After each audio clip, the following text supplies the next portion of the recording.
Hey folks, Weingart here. Before we jump into the podcast, we are doing a smack party in New York to debut the Das Smack videos. There's only 100 tickets available. It's going to sell out, I think, near instantly, just like every Smack event. The party's being hosted by Ashley Liebig and myself. It's going to be spectacular. If you want details, they're on the EMCrit site. And understand, tickets are going on sale 8 a.m. February 7th on the Smack website. And if you're not there at 8 a.m., I can't imagine you getting tickets. Hope to see you there in New York. Bye-bye. Hey folks, in the past I've done videos on the ultimate BVM, with ultimate in quotes. And that's because you can make the BVM much better, but it requires alterations, additional equipment, and even then it's not really the ultimate BVM. So today, let's discuss the components of manufacturing the ultimate BVM. Now, what you have in front of you is the Vent Labs Airflow manual resuscitator ventilator. It's a pretty good BVM. It's got some issues with its valve structure I'll talk about a little bit later, but it's one of the better ones out there. But it is not the ultimate BVM. So let's go through what makes the ultimate BVM. So we'll start at the back. The ultimate BVM would have an interface with the wall or tank oxygen that fits both Christmas trees and non-Christmas tree wall interface. Now, why do I say this? Well, the Joint Commission has decided, in its infinite wisdom, that Christmas trees, the little green things that screw onto wall oxygen, are single patient use. And so if you have to take these off and throw them in the garbage and then they're not there and you can't plug in your BVM, that is a life threat. So you want them to be able to be plugged in directly to the oxygen flow meter with or without a Christmas tree. This one has that. All right, we got some tubing here. And now we get to the next one on the list, which is reservoir type. This BVM has a bag reservoir. These are superior to the corrugated tubing that either comes pre-extended or you have to extend. These actually provide better FiO2. So you want a bag just like this one has. All right, next up, size. So these, and most adult ventilators I've seen, they're around 1,600 mLs in the bag. And which means if you want a reasonable tidal volume of 500 cc's, you should be squeezing something like this, as opposed to that, which I've seen people do. You might be scared, but they're two-hand crushing these BVMs. So that's way too much. But even that's probably, I don't know, 1,000 cc's. That's not good. So, these are really designed for small squeezes and in the patients with really bad lung compliance, like something like this. And that's okay if you have actual understanding of what you're doing. If you don't, then it leads to overventilation. Now, we could either leave them these size or we can make them slightly smaller and therefore would potentially limit the amount of overventilation that's being done. I don't have the perfect answer. Something probably, I think 1,200 cc's would be a better capacity. So you could actually wind up squeezing something like this.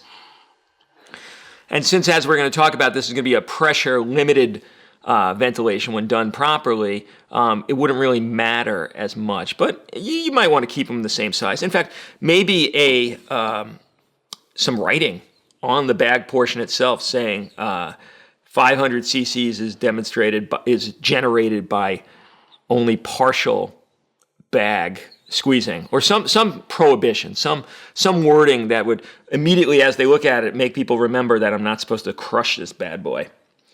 All right. Now, here's the big major structural change. The first big major structural change I think has to happen. Right now, this and every BVM I've seen is designed to fill up the bag, fill up the, I guess this is also the bag, fill up the reservoir, and then, fill up this so it's back to full, and then vent the excess flow. So most of these bags are not actually sending flow to the patient unless you squeeze. That, I think, is a failing. If you made a situation where there is no venting here at all, And anything that once it fills this reservoir, the flow would continue all the way through and be actually given to the patient would be markedly superior. And then whatever you set the wall at, the patient is getting that flow. So it's going to fill the reservoir, and then it's going to give the patient continuous inspiratory flow. And that would be a game changer, because all of a sudden then the bag valve mask would provide apneic oxygenation. If you're holding a good mask seal on the patient, they're getting ap-ox without the need for a nasal cannula. In addition, and perhaps more importantly, it's going to provide apneic CPAP with a PEEP valve without the need for additional flow. This now device becomes a high-flow CPAP generator if there's a PEEP valve attached to it. That is huge, and that is a big failing of the BVM, is there's no continuous flow or pressure generated by the BVM. It's all vented out here. So that would be the big first structural change, is continuous flow through the ventilator. All right, next up, a pressure gauge. This is huge, this vent has it, and as a result, you actually know what the patient's getting. And even better, what this vent has is it has color coding. So green is up to 20, and then yellow is up to 40, and where you really want to stay is less than the 30, so halfway down the yellow. But if you stay right between green and yellow, you tell your people bagging that, stay right between green and yellow, they don't even need to look at the numbers. And all of a sudden, they're giving safe ventilation. No matter what tidal volume they're giving with each breath, it doesn't matter. As long as they're looking to see that they're right around yellow to green, it doesn't really matter. And it'll force them to give breaths like this because they're going to stay within the right color. That is huge. And every BVM should have one of these. Now, we'll talk in a bit. I would actually move the location of this pressure gauge, and you'll see why in just a little bit. All right. There should be an integrated PEEP valve. This is a PEEP valve, and it has little numbers on it, and you could spin this dial up top to generate whatever PEEP you want. This one's 0 to 20, which is a very nice range, I think. And it fits on the exhalation port of all the BVMs out there. This particular one, requires this filter in order to fit the PEEP valve. That's disappointing because it means if that falls on the floor, as it often does, you can't actually use a PEEP valve. But let's go a step further.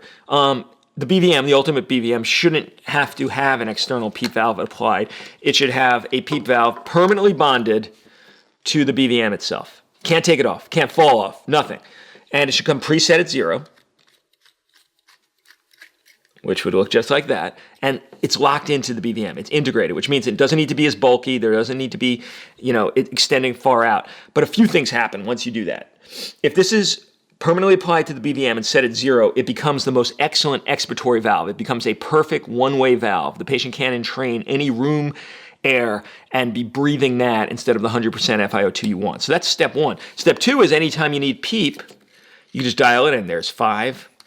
All right, now they're getting 10. Now, ordinarily, when you attach a PEEP valve to a BVM, it doesn't actually give them very much PEEP because it only gives PEEP when they're expiring. So between breaths, there is no PEEP. But since now we've already talked about we're going to have continuous gas flow through the BVM to this valve, this will be continuously supplied with pressure and flow, and therefore will always be giving PEEP or CPAP, no matter what.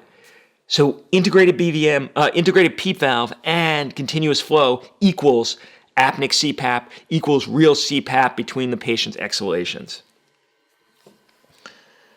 All right, now if you're going to do that, if you're going to have a continuous flow of gas through the BVM, then I think you need, for safety's sake, an integrated pressure release valve that goes off at something like 60 centimeters of water. So you add that, because if you're going to have continuous flow, it's a little bit more dangerous. If the PEEP valve somehow becomes obstructed with vomit, you want a secondary valve that is going to keep the patient from overpressurizing and having barotrauma and blowing out their lungs. And I'd probably put that somewhere behind the little duckbill that's in here, the inspiratory valve. And that way, even if the patient pukes, this system could still not generate more than the 60 centimeters of water. So integrated, I'd stick it like right here or something, integrated pressure release safety valve. I think that's key. Okay, then I would like a gas sampling port, a little lure lock built into the ventilator. And that should be a female lure lock because that's going to integrate with most of the systems I see out there. And it should be past the inspiratory valve. So somewhere like right here or right here, a little gas sampling line. And it should come with like a little male deadhead adapter so that when you take it out of the bag, there's not going to be any leak through it. And if you want it, then you unscrew it and attach your gas sampling line. But now all of a sudden, you're getting the ability to easily monitor end-tidal CO2 and end-tidal O2 without the need for an additional adapter. That's excellent because that should happen on every single breath given by a BVM. It should be monitored, certainly for end-tidal CO2 to prove it went in, and then end-tidal O2, if you have it, is very nice as well. Now, here's where it would be kind of cool if the inspiratory valve that we've added, that we've adapted now to be giving continuous flow, if when the patient expires, they're forcing gas through here, that valve would close and therefore allow our gas sampling port to get perfect readings that aren't influenced by that continuous flow coming through the bag. So and I think this is fairly easy, if when the patient expires, it closes down this valve right here and therefore allows the only conduit of gas to be through the Peep valve to generate CPAP and through the gas sampling line. And then when they stop expiring and they're just sitting there between the next breath, if it now opens up and gives the flow again, that would be ideal. I don't know if that's possible. But if it is, that would be great because then you'd have no alteration of the gas sampling waveform by the continuous inspiratory flow. All right. Now here's the next thing that I'd really love. Right now, all these BVMs that I see being manufactured, they just interface directly with the mask. And then you have to hold them with one or two hands like this. And the BVM's kind of unwieldy and it wants to disconnect. And, they're all a little bit flexible, but it's not a good situation. What I would much prefer is some corrugated tubing between the stem and the mask. I don't know, about 6-8 inches. And now all of a sudden I could rest this on the bed or the patient's right shoulder and still be able to hold the mask with one or two hands with the BVM here. And I think that's going to inspire better breaths, instead of that, because all of a sudden you don't need to support the BVM. You could just give these nice little breaths and it would sit right here on the top of the bed or on the patient's shoulder. So the corrugated tubing between here and here would be excellent. Even when you want to hold it in conventional fashion, the corrugated tubing won't stop you from that. It'll just collapse down. There doesn't need to be this rigid connection between the bag and the mask. Now, if you did that though, what I would like to see then is this pressure gauge being moved from this location to right here. Now, this would force you to bag with your right hand if you're doing it one-handed. I think that's fine. That's how the anesthesia machines are set up as well. They're always off to your right hand. So the pressure gauge would be right here. I don't think that would cause the need for major alterations in the design. You just swing this around from here to here. And then even if you wanted to use it in a conventional fashion, then it would be facing you instead of having to look over to see it. So I think that design would work in either way you use it, here or here, putting the pressure gauge right there. All right. Now, the masks. This particular ventilator, it's fantastic. It comes with two masks, so small face, big face. And then both of them have the ability, which I don't take advantage of much, but it's nice to have, of adding or removing gas through this valve right here. So this is great. You got two sizes that come with the BVM itself. And then the last thing, and this might be unnecessary, but I think it would help, is I would have these BVMs packaged with a oral airway taped to the BVM. Now, this might add some little expense, but I think it would be a cognitive forcing strategy to get people to actually use the oral airway, which is key because if you're holding the patient's face properly, it mandatorily closes their mouth, and therefore you only have the nose as your access to the airway. If you have an oral airway in it and you crank back, do a head tilt chin lift, and you're pulling the patient's face into the mask, all of a sudden with an oral airway, it's forced open.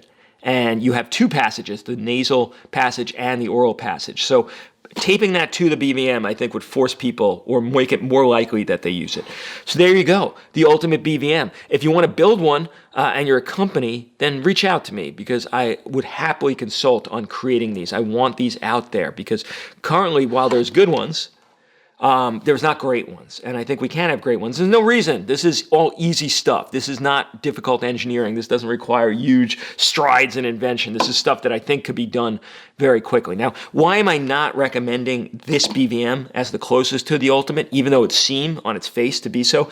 There's some weirdness with the valve structure of this particular BVM during patient spontaneous breathing, to use this as a pre-ox device that I'm working with the company to right now, and I'm not taking any money from them, I'm working with the company to try to fix, but right now I can't recommend this BVM. Something weird's going on. You, during high flow exhalation, the valves shut down and you actually can't breathe out. So hopefully that'll be fixed because this is pretty close to what I want. It's not there yet, but it's pretty close, closer than most of the other ones I found, if that valve issue is worked out. I hope this is interesting and thought-provoking. I know this is a little bit off the beaten path from what I'm normally doing during podcasts. I hope you like it. And if you have any questions, thoughts, or suggestions to make an ultimate BVM, then reach out in the comments. I'd love to hear your thoughts. Scott Weingart for the EMCrit podcast saying bye-bye.